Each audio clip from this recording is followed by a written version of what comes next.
శ్రీమాత్రే నమః. 155వ శ్లోకం. బ్రహ్మాణి బ్రహ్మజనని బహురూపా బుధార్చితా ప్రసవిత్రీ ప్రచండాజ్ఞా ప్రతిష్టా ప్రకటాకృతి. బ్రహ్మాణి స్వరూపురాలు. దేవి పురాణమునందు బ్రహ్మను చతుర్ముఖునిగా పుట్టించుట చేత దేవికి బ్రహ్మణి అను నామమును కలిగినది అని కలదు. ఇంకొక విధంగా బ్రహ్మ శబ్దమునకు బ్రహ్మస్వరూపము అని, శబ్దమునకు ఆనందమయ కోశము అని గ్రహించిన ఆనందమయ కోశము కల బ్రహ్మస్వరూపురాలు అని కూడా ఈ బ్రహ్మాణి అనే నామానికి అర్థం మనం గ్రహించవచ్చు. కాబట్టి ఆ దేవిని మనం బ్రహ్మాణి అనే నామముతో ఇక్కడ స్తుతించుకుంటున్నాము. తర్వాత నామం బ్రహ్మస్వరూపురాలు.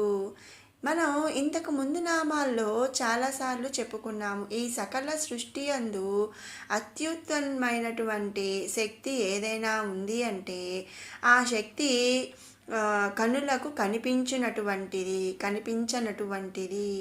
మాటలతో వర్ణింపశక్యము కానిది, కేవలము ఆత్మజ్ఞానము చేతనే తెలుసుకొనదగినది అని మనం ఇంతకు ముందు నామాల్లో కూడా చెప్పుకున్నాము. మరి ఆత్మ చేత తెలుసుకొనదగినటువంటి ఆ జ్ఞానమే బ్రహ్మస్వరూపము అని ఇక్కడ అర్థం అన్నమాట. అలాగే సృష్టి అంటే ఈ సృష్టి మొత్తాన్ని కూడా సృష్టించేది ఆ జగన్మాతే కాబట్టి, అండ్ అంతేకాకుండా ఆత్మ చేత తెలుసుకొనదగినటువంటి ఆ జ్ఞానమే బ్రహ్మస్వరూపము అనే అర్థముతో మనం ఈ నామములో జగన్మాతను బ్రహ్మ అని స్తుతించుకుంటున్నాము. తర్వాత నామం జనని అంటే తల్లి, మరి పుట్టించేది, సృష్టించేది. మరి ఇంతకు ముందు నామాల్లో చెప్పుకున్నట్టు ఈ సకల జగత్తును కూడా సృష్టించినటువంటిది కాబట్టి మనం ఆ జగన్మాతను జనని అనే నామముతో స్తుతించుకుంటున్నాము. మరొక విధంగా సకల జగత్తుకు కూడా తల్లి అయినది కాబట్టి ఆ జగన్మాతను మనం జనని అని స్తుతించుకుంటున్నాము.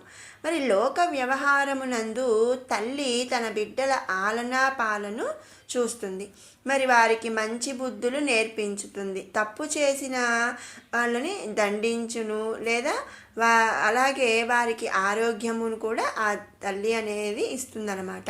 మరి బిడ్డ యొక్క మంచి చెడులను చూచును. అట్లే ఈ సకల జగత్తును కూడా సృష్టించినటువంటి జగన్మాత ఈ సృష్టి అందుగల సకల జీవుల యొక్క ఆలనా పాలనను చూస్తుంది కనుక జనని అయిందనమాట. మరి ఇంత ముందు మనం చెప్పుకున్నాం కదండి, ఈ సకల జగత్తుకు కూడా మూలం ఆ జగన్మాత.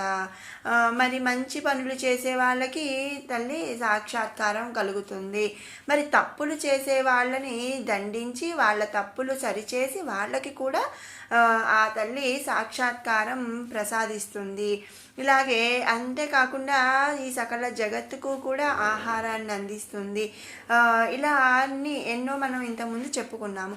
మరి ఇవన్నీ చేసేది కూడా మన లోక వ్యవహారం అందు తల్లి తన బిడ్డలకు ఇవన్నీ చేస్తుంది కాబట్టి మరి జగన్మాత ఈ సకల సృష్టికి కూడా ఈ పనులన్నీ కూడా చేస్తుంది కాబట్టి, ఆలనా పాలన చూస్తుంది కాబట్టి ఆ జగన్మాత జనని అయినది. మరొక విధంగా సకల జగత్తును కూడా తన అందు సృష్టించుట చేత ఆ జగన్మాత జనని అయింది అని కూడా మనం ఇక్కడ గ్రహించవచ్చు అన్నమాట. కాబట్టి ఈ నామములో జగన్మాతను జనని అని స్తుతించుకుంటున్నాము. తర్వాత నామం బహురూప. రూప అంటే రూపాలు, బహు అంటే అనేకము, బహురూప అంటే అనేక స్వరూపములు కలిగి ఉన్నటువంటిది అని అర్థం అన్నమాట. మంగళప్రదాయి అయినటువంటి దేవి ఈ సమస్త సృష్టి యందు వ్యాపించి ఉన్నది అని మనం ఇంతకుముందు చెప్పుకున్నాం. మరి సృష్టి అందు గల సకల శక్తుల అందు అంతర్యామిగా ఉన్నటువంటిది కాబట్టి ఈ నామములో మనం ఆ జగన్మాతను అనేక రూపములు కలిగి ఉన్నటువంటిది అని చెప్పుకుంటున్నాం. మరి అనేక రూపములు కలిగి ఉన్నది కాబట్టి ఆ జగన్మాతను బహురూప అని స్తుతించుకుంటున్నాము. తర్వాత నామం బుధార్చిత. అర్చిత అంటే ఆరాధింపబడుతున్నది, బుధ అంటే బుద్ధి గలవారితో. బుద్ధి గలవారు అంటే ఇక్కడ జ్ఞానులు అనమాట. జ్ఞానులచే ఆరాధించబడినది కాబట్టి ఆ జగన్మాత బుధార్చిత అనే నామంతో ఇక్కడ స్తుతించుకుంటున్నాము. మరి జ్ఞానులు అంటే ఇక్కడ మాయను జయించి ఆత్మజ్ఞానమును పొందినటువంటి వారు. ఆత్మజ్ఞానము ఎప్పుడు మనం కలుగుతుందండి? ఈ మాయ జగత్తులో ఉన్న మాయ అనేది ఒక పొరని మనం జయించినప్పుడు ఆత్మజ్ఞానము పొందుతుంది. ఆత్మజ్ఞానము పొందిన వారు ఆత్మ పరమాత్మ స్వరూపముగా గుర్తించేటువంటి వారనమాట. అంటే ఆత్మ పరమాత్మ వేరు కాదు అని స్వరూపముగా ఆత్మను పరమాత్మ స్వరూపముగా గుర్తించినటువంటి వారు. అటువంటి వారి చేత ఆ జగన్మాత ఆరాధింపబడుతుందంట. కాబట్టి బుద్ధి గల వారిచే అంటే జ్ఞానులచే ఆరాధింపబడుతుంది. కాబట్టి ఆ జగన్మాతను మనం ఈ నామందు బుధార్చిత అని స్తుతించుకుంటున్నాము. తర్వాత నామం ప్రసవిత్రి. సమస్త జగత్తును కూడా ప్రసవిత్రి అంటే ప్రసవించినది లేదా సమస్త సృష్టిని పుట్టించినది. మరి ముందు నామాల్లో మనం చెప్పినట్లు ఈ సకల జగత్తును కూడా సృష్టించినటువంటి శక్తి స్వరూపురాలు ఆ జగన్మాత. మరి బ్రహ్మాది మొదలు దేవతలు, ఆకాశాది పంచభూతములు, ప్రాణకోటిని మొత్తం ఈ సకల జగత్తుని కూడా సృష్టించినటువంటి శక్తి స్వరూపిణి కనుక సమస్త జగత్తును ప్రసవించినట్టిది అనే అర్థముతో ఇక్కడ మనం ఆ జగన్మాతను ప్రసవిత్రి అని స్తుతించుకుంటున్నాము. తర్వాత నామం ప్రచండ. ప్రచండ అంటే మిక్కిలి కోపమును కలిగి ఉన్నటువంటిది. దేవి యందు భయము చేతనే ఈ సకల జగత్తులో ఉన్న అన్ని సకల శక్తులు కూడా తమ తమ ధర్మాలను నిర్వర్తిస్తున్నాయి. లోకధర్మములను రక్షించుటందు దేవి కోపమును కలిగి ఉన్నదంట. మరి అంతే కదండి, మనము ఇప్పుడు మన ఇంట్లోనే చూడండి, పిల్లలు ఉంటారు. పిల్లల్ని మనం ప్రేమించి అంటే దగ్గర తీయాలి. అలాగే కోపాన్ని ప్రదర్శించే దగ్గర కోపం ప్రదర్శిస్తేనే ఆ పిల్లలు ఏంటంటే తమ తమ పనులు కరెక్ట్గా చేస్తూ ఉంటారు. అదే మనం ఇప్పుడు 7ంటికి స్కూల్ అనుకోండి, కనీసం అట్లీస్ట్ 6ంటికి లేవాలి. మరి 6ంటికి లేవకుండా మనం వాళ్ళు 10 నిమిషాలు తక్కువ 7ంటికి లేస్తే వాళ్ళు చాలా ఇబ్బంది పడతారు. అదే మనం లీనియస్ అంటే మనం వదిలేసామనుకోండి, పర్వాలేదులే అని వదిలేసామంటే ఆ రోజు స్కూల్ కూడా వాళ్ళు ఎగ్గొట్టేస్తారు. మరి అదే తల్లి కానీ తండ్రి కానీ అక్కడ కొంచెం కోపం ప్రదర్శించి, అంటే కోపం ఉన్నా ఉండకపోయినా కోపాన్ని కొంచెం వాళ్ళ ముందు ప్రదర్శించి వాళ్ళని మనం వాళ్ళ రొటీన్ వర్క్స్ అనేవి కరెక్ట్గా చేసేలాగా మనం మన పిల్లల్ని కంట్రోల్ చేస్తూ ఉంటాం కదా. మరి ఈ సకల జగత్తుకు కూడా ఆ దేవి జనని అని మనం ముందు నామంలో చెప్పుకున్నాము. కాబట్టి ఏంటంటే ఆ దేవి కొంచెం కోపం ప్రదర్శించటంతో ఆ సకల శక్తులు తమ తమ ధర్మాలను నిర్వర్తిస్తున్నాయి అన్నమాట, కరెక్ట్గా నిర్వర్తిస్తున్నాయి. కాబట్టి లోక ధర్మములను రక్షించుటయందు దేవి కోపమును కలిగి ఉంటుంది. కాబట్టి ఆ జగన్మాతను మనం ప్రచండ అనే నామముతో ఇక్కడ స్తుతించుకుంటున్నాము. తర్వాత నామం ఆజ్ఞ. ఆజ్ఞా స్వరూపురాలు. ఇక్కడ ఆజ్ఞ అంటే నిర్ణయం, డెసిషన్. దేవి యొక్క నిర్ణయములు వేదములనందు ఉన్నాయంట. ఆచరించవలసిన ధర్మములు, ఆచరింపతగని కర్మలు వాని అందు చెప్పబడినవి. మరి వీనిని ఆచరించిన వారికి గురు శిష్యుల పరంపరచే ప్రచారం చేయు వారికి ముక్తిని ప్రసాదించినట్టుది. కాబట్టి ఆ జగన్మాతను మనం ఆజ్ఞ అనే నామంతో ఇక్కడ స్తుతించుకుంటున్నాము. తర్వాత నామం ప్రతిష్ట, జగత్తునకు ఆధారమైనటువంటిది. ఈ సకల జగత్తునకు పురుష విభూతమునందు రుద్రుడు, అలాగే స్త్రీ విభూతమునందు దేవి ఆరాధమగుచున్నారు. సకల పదార్థములకు దేవియే ఆధారభూతమై ఉన్నది. ఇంకో విధంగా శివానురాగమును పొందిన తన ఆత్మను అనురాగముతో ఏ పురుషత్వమునందుంచెనో ఆ దేవికి ప్రతిష్ట అను నామము కలదనమాట. కాబట్టి ఆ జగన్మాతను మనం ఇక్కడ ప్రతిష్ట అనే నామముతో స్తుతించుకుంటున్నాము. తర్వాత నామం ప్రకటాకృతి, ఆకృతి కలిగి ఉన్నది. ప్రకట, చెప్పుచున్న ఆకృతి కలిగినది. పరమాత్మ స్వరూపము నిర్వికారము, అంటే ఎలాంటి ఆకారము ఉండదనమాట. పరంజ్యోతి స్వరూపము అది ఇంద్రియ గోచరము కానటువంటిది, అంటే పరంజ్యోతి స్వరూపం మన ఇంద్రియాలకు కనిపించినటువంటిది అనమాట. అది ఆత్మస్వరూపము. వేదములనందు పరమాత్మ స్వరూపము ఏ విధముగానైతే చెప్పబడుచున్నదో అటువంటి స్వరూపమును దేవి కలిగి ఉన్నది అని ఇక్కడ అర్థం అన్నమాట. మరొక విధంగా గురు శిష్యుల పరంపరచే చెప్పబడుచున్న స్వరూపము కలిగి ఉన్నది అని కూడా మనం ఇక్కడ చెప్పుకోవచ్చు. కాబట్టి ఆ జగన్మాతను ఇక్కడ ప్రకటాకృతి అనే నామముతో మనం స్తుతించుకుంటున్నాము. 156వ శ్లోకం. ప్రాణేశ్వరీ ప్రాణదాత్రి పంచాసత్పీఠరూపిణి విశృంఖలా వివిక్తస్థా వీరమాతా వియత్ప్రసూః. ప్రాణేశ్వరి, ఈశ్వరి అంటే ప్రభువు, ప్రాణ అంటే ప్రాణములకు ప్రభువు వంటిది అని ఈ నామం యొక్క అర్థం అన్నమాట. సకల జీవుల అందుగల ప్రాణము అంటే జీవత్వమునకు ప్రభువు వంటిది కాబట్టి ఆ జగన్మాతను ప్రాణేశ్వరి అనే నామముతో మనం ఇక్కడ స్తుతించుకుంటున్నాము.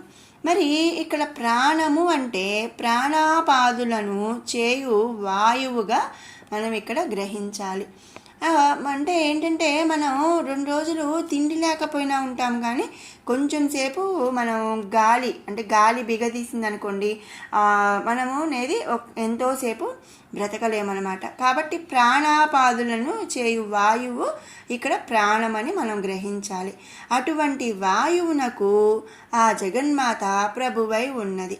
మరి ముందు నామాల్లో దేవి యొక్క భయము చేత పంచభూతములు కూడా తమ విధులు నిర్వర్తిస్తున్నాయని మనం చెప్పుకున్నాం. కనుక మరి ఎవరికి భయపడతారండి? రాజుగారికి కదా మనం భయపడేది. ఇప్పుడు ఒక రాజుగారు ఉన్నారనుకోండి, తన కింద ఉన్న సైనికులు కానీ మంత్రులు కానీ ఎవరైనా సరే ఆ రాజుగారికి భయపడి తమ విధులను నిర్వర్తిస్తారు కదా. అదేవిధంగా ఇక్కడ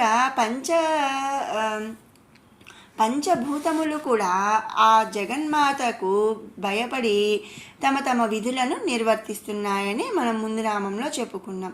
కనుక ప్రాణములకు ఆధారమగు వాయువునకు ఆ జగన్మాత ఈశ్వరి అనే అర్థముతో ఇక్కడ మనం దేవిని ప్రాణేశ్వరి అనే నామముతో మనం స్తుతించుకుంటున్నాం. తర్వాత నామం ప్రాణధాత్రి. దాత్రి అంటే ఇచ్చున్నది, ప్రాణ అంటే ప్రాణములను ఇచ్చునట్టిది అని ఈ నామం యొక్క అర్థం అన్నమాట. ఈ సమస్త జగత్తునందు జీవులకు ప్రాణములను అంటే జీవము ఇచ్చినట్టి శక్తి స్వరూపురాలు దేవియే. శివతత్వమునందు అంతర్యామిగా ఉన్నటువంటి శ్రీదేవియే సకల జీవరాశులకు కూడా జీవము అంటే ప్రాణమును ప్రసాదించుచున్నది.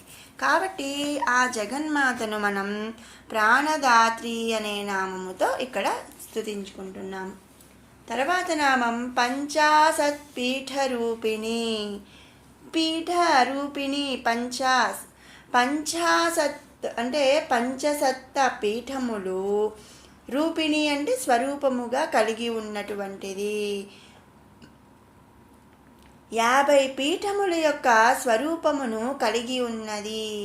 50 అంటే ఇక్కడ సంఖ్యానామం అనుసరించి చెప్పటం అనేది జరిగిందనమాట. కానీ దేవి అక్షర స్వరూపిణిగా చెప్పుట చేత సంయుక్తాక్షరమును కూడా కలిగినచో 51 అవుతున్నాయి. అవి అచ్చులు 16, హల్లులు 34, సంయుక్తాక్షరము 1. కనుక వర్ణములను అనుసరించిన 51 పీఠములు దేవి తన స్వరూపముగా కలిగి ఉన్నది అని ఇక్కడ మనం అర్థం చేసుకోవాలి. అలా కలిగి ఉన్నది కాబట్టి ఆ జగన్మాతను పంచాశత్ పీఠ రూపిణి అనే నామముతో స్తుతించుకుంటున్నాము. తర్వాత నామం విశృంఖల. శృంఖల అంటే బంధనాలు, విశృంఖల అంటే ఏ విధమైనటువంటి బంధనాలు కూడా లేనటువంటిది. దేవి నిర్వికార స్వరూపురాలు అంటే ఎలాంటి ఆకారము కూడా లేదు. సర్వవ్యాప్తమై అంటే సర్వం, ఈ సకల సృష్టి కూడా వ్యాపించి ఉంది. ఈ సృష్టి అందు ఉన్నటువంటి ఇతర శక్తులచే ఆరాధించబడినటువంటిది. మరి మనం ఇంతకుముందు నామాల్లో కూడా చెప్పుకున్నాం. ఈ సకల జగత్తు కూడా ఆ జగన్మాతను ఆరాధిస్తుంది. ఈ జగత్తులో ఉన్న అన్ని శక్తులు కూడా ఆ జగన్మాతను ఆరాధిస్తున్నాయి. మరి దేవికి కర్మఫలములు అంటవు. ఇది సాధ్యము, అది అసాధ్యము అన్నటువంటి హద్దులు కూడా ఏ మాత్రము కూడా ఆ జగన్మాతకి లేవు. ఈ సృష్టి అందు ఏ కార్యమునైనా సాధింపగల శక్తి సంపన్నమయ్యి కాబట్టి ఈ నామములో మనం ఆ జగన్మాతను విశృంఖల అని స్తుతించుకుంటున్నాము. అంటే ఏంటంటే దేవికి ఏ విధమైనటువంటి బంధనాలు కానీ హద్దులు కానీ లేవని మనం ఇక్కడ చెప్పుకుంటున్నామన్నమాట. మరొక విధంగా సర్వేశ్వరి అయినటువంటి దేవికి ఈ జగత్తునందు అసాధ్యములు లేవు. అంటే ఏది కూడా ఆ తల్లికి అసాధ్యం కాదనమాట. ఏదైనా సరే ఆ తల్లి చేయగలదు. కాబట్టి మనం ఆ జగన్మాతను విశృంఖల అనే నామంతో ఇక్కడ స్తుతించుకుంటున్నాము. తర్వాత నామం వివిక్తస్థ. వివిక్త శబ్దమునకు, వివిక్త శబ్దమునకు ఇక్కడ ఏంటంటే మనుష్యులు, పవిత్రమైనది అని 2 అర్థాలు ఉన్నాయి. వివిక్త శబ్దమునకు మనుష్యులు లేనటువంటి ప్రదేశము అని అర్థం అన్నమాట. అది పవిత్రమైనటువంటిది. కానీ వివక్త శబ్దమునకు మనుష్యులు, పవిత్రమైనది అని 2 అర్థములు కూడా ఉన్నాయి. కనుక మనుషులందు పవిత్ర ప్రదేశము అని మనం ఇక్కడ గ్రహించాలి.